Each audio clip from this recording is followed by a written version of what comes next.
السلام علیکم ورحمۃ اللہ وبرکاتہ۔ بسم اللہ الرحمن الرحیم۔ دیوداسی کے جاتے ہی کامران کے اعصاب آہستہ آہستہ سکون پانے لگے، جذبات کا ابال بھی رفتہ رفتہ ختم ہو گیا، اور اب وہ صاف ذہن سے سوچنے کے قابل ہو گیا تھا۔ یہ دوسرا موقع تھا جب اس نے شکنتلا کی ہمدردانہ گفتگو کے جواب میں انتہائی جارحیت کا رویہ اختیار کیا تھا۔ اسے اپنے اس سلوک پر ہلکی سی ندامت بھی تھی، مگر وہ نہیں چاہتا تھا کہ کوئی شخص اسے یہاں سے واپس جانے کے لیے مشورہ دے۔ پھر ایک اجنبی عورت تو اس کی حقدار ہو ہی نہیں سکتی تھی کہ وہ اس کے جلتے ہوئے ارادوں پر اپنی نازک باتوں کا پانی ڈال کر انہیں بجھانے کی کوشش کرے۔ شجاع الدین کامران کچھ دیر تک اپنے خیالات سے الجھتا رہا، اور پھر بستر پر دراز ہو گیا۔ مندر سے جنگل تک کے طویل سفر نے اسے تھکا دیا تھا، اس لیے وہ جلد از جلد خوابوں کے جزیرے میں چلا جانا چاہتا تھا۔ لیٹے لیٹے اچانک اس کی نظروں کے سامنے وہ تاریک جنگل ابھر آیا جہاں سردار نرسنگا کی حکمرانی تھی۔ اپنے علاقے میں نرسنگا کسی سلطان سے بھی زیادہ طاقتور نظر آتا تھا کہ لوگ خوف اور دہشت سے اس کی آگے سجدہ ریز ہو جاتے تھے۔ پھر کامران کے خیالات نے ایک اور کروٹ لی۔ پاگل عورت کی دردناک حالت کو یاد کر کے ایک لمحے کے لیے کامران لرز سا گیا۔ کیا واقعتاً وہ عورت نرسنگا کی بیوی تھی جسے سردار نے ٹھکرا دیا تھا؟ پھر امر پالی کا دلکش سراپا اس کے تصورات کے پردے پر ابھر آیا۔ امر پالی کا حسن دلکش بھی تھا اور دل فریب بھی۔ پاگل عورت اور امر پالی میں کوئی مناسبت ہی نہیں تھی۔ شاید اسی وجہ سے نرسنگا نے پاگل عورت کی طرف سے منہ پھیر لیا تھا۔ کامران کے خیالات منتشر ہونے لگے۔ کیا نرسنگا عورتوں کا کھلاڑی ہے جو اپنی خواہشوں کی سیج پر نت نئے جسم سجاتا رہتا ہے؟ وہ عورت کسی صدمے سے خود پاگل ہو گئی یا نرسنگا کے جبر و تشدد نے اسے دیوانہ کر دیا؟ بیک وقت کئی سوال پوری شدت کے ساتھ کامران کے ذہن میں گردش کر رہے تھے۔ ابھی وہ ان سوالوں کا جواب تلاش کرنے بھی نہیں پایا تھا کہ اس کی آنکھوں کے سامنے نانکاری کی تیروں سے بھری ہوئی لاش گھوم گئی، اور اس لاش کے ساتھ ہی اسے نرسنگا کے الفاظ یاد آ گئے کہ جنگل سے فرار کا راستہ غار کی طرف جاتا ہے۔ پھر کیا ہوگا؟ شجاع الدین کامران اٹھ کر بیٹھ گیا۔ اس خیال نے اسے وحشت میں مبتلا کر دیا تھا۔ قائم خان راجپوت سے انتقام لینے کے بعد کیا وہ اپنی دنیا میں واپس لوٹ سکے گا؟ یہ سوال بہت فکر انگیز تھا، مگر کچھ دیر وہ مطمئن نظر آنے لگا۔ میں کوئی نانکاری نہیں کہ سردار نرسنگا کے راستے کی رکاوٹ بن جاؤں اور پھر میرے مردہ جسم کو بھی کسی درخت سے لٹکا دیا جائے۔ شجاع الدین کامران نے خود کلامی کے انداز میں کہا، میں سردار نرسنگا کا وفادار رہوں گا اور اپنے کام سے کام رکھوں گا۔ پھر مجھے کیا خطرات درپیش ہو سکتے ہیں؟ کچھ بھی نہیں۔ کامران خود ہی سوال کر رہا تھا اور خود ہی جواب دے رہا تھا۔ زیادہ سے زیادہ یہ ہوگا کہ مجھے کرشن راؤ کے کاروبار کی ذمہ داری برداشت کرنی ہوگی، پھر کوئی مناسب موقع دیکھ کر اس سے بھی پیچھا چھڑا لوں گا۔ کامران کی سادہ لوہی نے اپنے مسائل کا آسان حل تلاش کر لیا تھا۔ وہ دوبارہ بستر پر دراز ہو گیا اور خیالات کی دنیا میں قائم خان راجپوت کو اپنے قدموں پر جھکتا ہوا محسوس کرنے لگا۔ قائم خان کا تکلیف دہ خیال ابھرا تو کامران کے دل و دماغ جل اٹھے، مگر ایک خیال سے ایک دوسرے خیال کی کومپل پھوٹی۔ پھر یہ نرم و نازک اور سنہری کومپل بڑھتے بڑھتے ایک سرسبز شاخ بن گئی، ایسی شاخ جو رنگ رنگ پھولوں کے بوجھ سے لچک رہی تھی اور جن پھولوں کی خوشبو سے کامران کی روح تک مہکنے لگی تھی۔ یہ یاسمین خان کا تصور تھا جس نے درد کے صحرا میں یادوں کے پھول کھلائے تھے، اور ان پھولوں سے ٹپکتی ہوئی شبنم نے آرزوؤں کے شعلہ سوزاں کو اس حد تک سرد کر دیا تھا کہ بس دھیمی دھیمی آنچ باقی رہ گئی، اور وہ آنچ بڑی خوشگوار تھی جس میں کامران جل جانا چاہتا تھا۔ اچانک اس کے خیالات کی دنیا زیر و زبر ہو کر رہ گئی۔ تصورات کے نہا خانے میں جہاں یاسمین محو خرام تھی، اسی مقام سے ایک اور پیکر ابھرا۔ یہ سعدیہ خانم تھی جس کا پورا جسم زخموں سے بھرا ہوا تھا اور آنکھوں سے موج خون بہہ رہی تھی۔ کامران وحشت زدہ انداز میں ایک بار پھر اٹھ کر بیٹھ گیا۔ کامران کی سماعتیں چیخوں کے شور سے گونجنے لگیں۔ مجھے چھوڑ کر نہ جائیے، یہ سعدیہ خانم کی فریاد تھی جسے کامران نے سننے سے انکار کر دیا تھا۔ خیالات کا سارا کاروبار درہم برہم ہو گیا۔ کیا تیری بوڑھی ماں پھر کسی سود خور کی ملازمت کر رہی ہوگی؟ کامران نے اپنے آپ سے پوچھا۔ وہ اس سے آگے نہ سوچ سکا۔ سینے میں درد کی ایک تیز لہر اٹھی۔ کامران نے اس وقت کرشن راؤ کے زندان سے نکل جانا چاہا، مگر حصار بہت مضبوط تھا۔ پھر اسے اہل خاندان کا سلوک یاد آیا۔ محلے والوں کی تانا زنی کے تیز نشتر اپنے جسم پر محسوس ہوئے اور بے شمار آوازیں اس کا تعاقب کرنے لگی۔ وہ جا رہا ہے غدار باپ کا ناکارہ بیٹا، معاشرے کا ناسور، ایک سزا یافتہ مجرم۔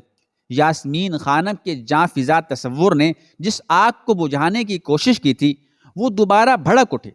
کامران دیوانہ وار کمرے میں ٹہلنے لگا۔ ماں، تمہیں صبر کرنا ہوگا۔ کامران اپنی ماں سے غائبانہ مخاطب تھا۔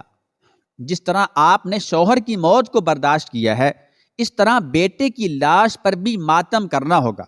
رائے نعیم الدین ذیشان نے بھی اس لیے موت قبول کی تھی کہ وہ سر جھکا کر مجرمانہ زندگی گزارنا نہیں چاہتے تھے، اور شجاع الدین کامران نے بھی وقت کے عذابوں کو اس لیے گلے لگا لیا ہے کہ تمہاری آنکھوں کا پانی اس کے بدن کے داغوں کو نہیں دھو سکا۔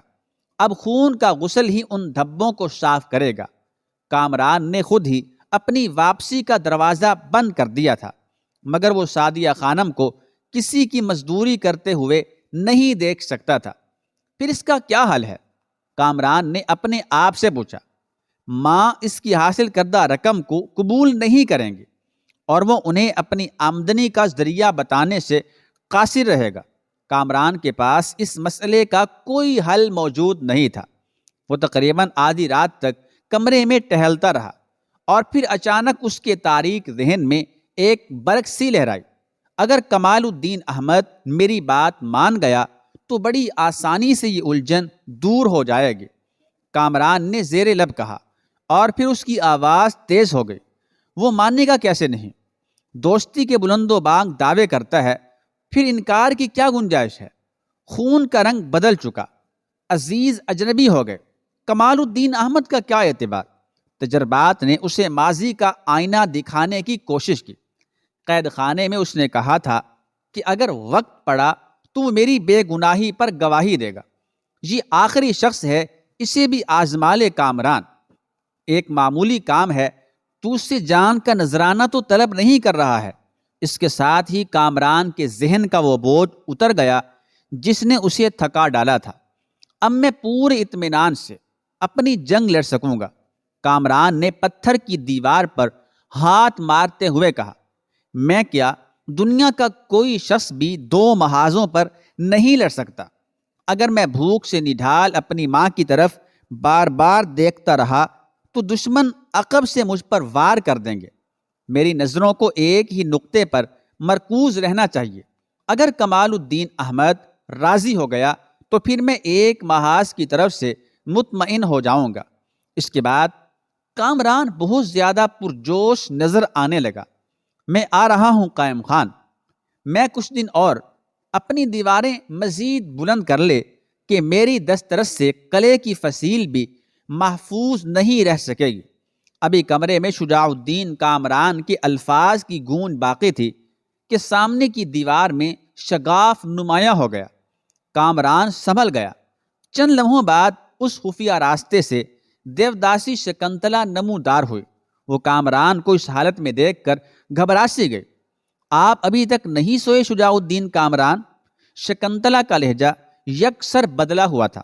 کامران نے چونک کر دیوداسی کی طرف دیکھا اور انتہائی نرم لہجے میں کہنے لگا، تمہاری زبان سے اپنا اصلی نام سن کر مجھے خوشی کا احساس ہوا، مگر تم اس وقت یہاں کیوں آئی ہو؟ کامران نے دیوداسی کے سوال کا جواب دینے کی بجائے خود ہی ایک سوال کر ڈالا۔ آپ کی خوشی کے لیے۔ شکنتلا کی آواز سے تھکن اور اداسی کا اظہار ہو رہا تھا۔ میں یہ کہنے آئی ہوں کہ آئندہ آپ کے کسی کام میں مداخلت نہیں کروں گی۔ مجھے احساس ہے کہ میں اپنی حدود سے آگے بڑھ گئی تھی، اگر ہو سکے تو میری اس غلطی کو معاف کر دیں، مگر ٹھاکر سے کہہ کر کسی نئی دیوداسی کو طلب نہ کریں۔ جب تک بھی ممکن ہوگا میں چپ چاپ آپ کی خدمت کرتی رہوں گی۔ کامران نے غور سے شکنتلا کی طرف دیکھا۔ وہ ایک خوبصورت لڑکی تھی، لیکن اس کے حسن کو گردش یا وقت نے دھندلا دیا تھا۔ دیوداسی کی آنکھوں میں افسردگی کا سمندر اتر آیا تھا، مگر وہ مجبور لڑکی اسے بھی پینے کی کوشش کر رہی تھی۔ آخر کیوں؟ شجاع الدین کامران نے مصنوعی غصے کا اظہار کرتے ہوئے کہا، میں اپنی مرضی کا مالک ہوں، جسے چاہوں طلب کروں اور جسے چاہوں ٹھکرا دوں۔ میں جانتی ہوں۔ شکنتلا کا چہرہ بجھتا جا رہا تھا اور آواز بہت دور سے آتی ہوئی محسوس ہو رہی تھی۔ پھر تمہاری یہ احمقانہ خواہش کیوں ہے؟ کامران نے ایک نئے انداز سے دیوداس کے جذبات پر ضرب لگائی۔ میں آپ کو تباہی کے راستے پر جاتے ہوئے نہیں دیکھ سکتے۔ شکنتلا نے اپنے آپ کو سنبھالنے کی کوشش کی۔ دوسری دیوداس آپ کے لیے امرت نہیں، زہر لے کر آئے گی۔ اگر میں تیری باتیں ٹھاکر کو منتقل کر دوں، یعنی تیری باتیں ٹھاکر تک پہنچا دوں۔ کامران نے ایک اور ضرب لگائی۔ کرشن راؤ کو بتا دوں کہ اس کے تہخانے میں اس کے خلاف سازشیں پرورش پا رہی ہیں۔ ایک لمحے کے لیے شکنتلا کے چہرے پر وحشت کی پرچھائیاں ناچنے لگیں، مگر فوراً ہی اس کا لہجہ بدل گیا۔ میں اپنا انجام جانتی ہوں شجاع الدین کامران۔ اچانک شکنتلا کی زبان سے ادا ہونے والے الفاظ پتھر کے ہو گئے تھے۔ آپ ٹھاکر سے جو کچھ کہنا چاہتے ہیں کہہ ڈالیں۔ میں اپنا فرض پورا کر چکی، اب اگر موت بھی آئی تو وہ بہت پرسکون ہوگی۔ میں نے سکون کی منزل پالی، اس کے بعد آئے جو عذاب آئے۔ یہ کہہ کر شکنتلا بے نیازانہ انداز میں واپس چلے گئے۔ اس نے ایک بار بھی مڑ کر نہیں دیکھا۔ آج شکنتلا کی باتیں سن کر کامران کے جذبات نہیں بڑھکے تھے۔ دیوداس کے طرز عمل نے اسے ایک نئے انداز سے سوچنے پر مجبور کر دیا تھا، اور پھر اس سوچ میں ڈوبے ڈوبے کامران سو گیا۔ دوسری صبح بھی اس کی آنکھ دیر سے کھلی۔ پجاری رام سروپ کے کمرے میں کھٹیما اس کا منتظر تھا۔ آخر اسی پرپیچ راستے سے گزر کر کامران سردار نرسنگا کے کمرے میں پہنچ گیا۔ سردار نرسنگا اسے دیکھ کر خوش نظر آنے لگا۔ پھر نرسنگا نے اپنے تمام خدمتگاروں کو حکم دیتے ہوئے کہا، چھوٹے ٹھاکر کے لیے کوئی پابندی نہیں، وہ جب چاہیں بلا اجازت سردار کے کمرے میں داخل ہو سکتا ہے۔ نرسنگا کے حکم پر خدمتگاروں نے سر جھکا دیے اور نرسنگا کامران کو لے کر جنگل کی طرف چلا گیا، جہاں بہت سے نوجوان مختلف مشقوں میں مشغول تھے۔ نرسنگا نے اپنے ہاتھ سے کامران کو ایک تلوار دی اور خود شمشیر زنی کے ابتدائی پینترے سکھانے لگا۔ تمام نوجوان اپنے سردار کے گرد سمٹ آئے تھے۔ پھر نرسنگا کے کہنے پر کامران نے ہوا میں پہلا تیر چھوڑا۔ اس خوشی کے موقع پر وحشیوں کی چیخوں سے پورا جنگل گونج اٹھا۔ پھر کامران نے نرسنگا سے واپس جانے کی اجازت طلب کی۔ وہ جلد از جلد بڑے مندر پہنچ کر کرشن راؤ سے رابطہ قائم کرنا چاہتا تھا۔ کامران بہت تیز رفتاری کے ساتھ چل رہا تھا۔ نرسنگا کا خدمتگار کھٹیما کامران کی عجلت پر حیران تھا، مگر وہ اس سے کوئی سوال نہیں کر سکتا تھا۔ پھر جب کامران مندر پہنچا تو کرشن راؤ پجاری رام سروپ کے کمرے میں موجود تھا۔ ٹھاکر، میں تجھ سے ایک خاص معاملے پر گفتگو کرنا چاہتا ہوں، کامران نے بے ترتیب سانسوں کے ساتھ کہا۔ دم لے بیٹے، کہ ایسی بھی کیا جلدی ہے؟ کرشن راؤ نے مسکراتے ہوئے کہا، نہیں ٹھاکر، میرے پاس وقت نہیں ہے۔ کامران نے تیز لہجے میں کہا، تجھے کیا پتا کہ میں 2 راتوں سے سو نہیں سکا ہوں؟ تو پھر اپنے دل کا بوجھ اتار دے۔ بوڑھا راجپوت سنبھل گیا۔ میں تنہائی چاہتا ہوں، کامران نے پجاری رام سروپ کی طرف دیکھتے ہوئے کہا۔ تنہائی ملتے ہی کامران نے ٹھاکر کو اپنا منصوبہ تفصیل سے بتاتے ہوئے کہا، میرا ایک دوست ہانسی میں رہتا ہے، اگر میں اس کے ذریعے تھوڑی تھوڑی رقم اپنی ماں کو بھیج دوں تو میرے ذہن سے یہ پہاڑ جیسا بوجھ اتر جائے گا۔ کیا اس کام کے لیے تجھے ہر ماہ ہانسی جانا ہوگا؟ کرشن راؤ نے کچھ سوچتے ہوئے کہا، نہیں، میں ایک ہی بار اسے اتنی رقم دے دوں گا جو کئی سالوں کے لیے کافی ہوگی، یعنی بہت زیادہ رقم اسے دے دوں گا۔ کامران نے وضاحت کرتے ہوئے کہا، میں اپنی ماں کو خوب جانتا ہوں، وہ یک مشت اتنی رقم قبول نہیں کریں گے، اس طرح انہیں میرے دوست پر شک ہو جائے گا۔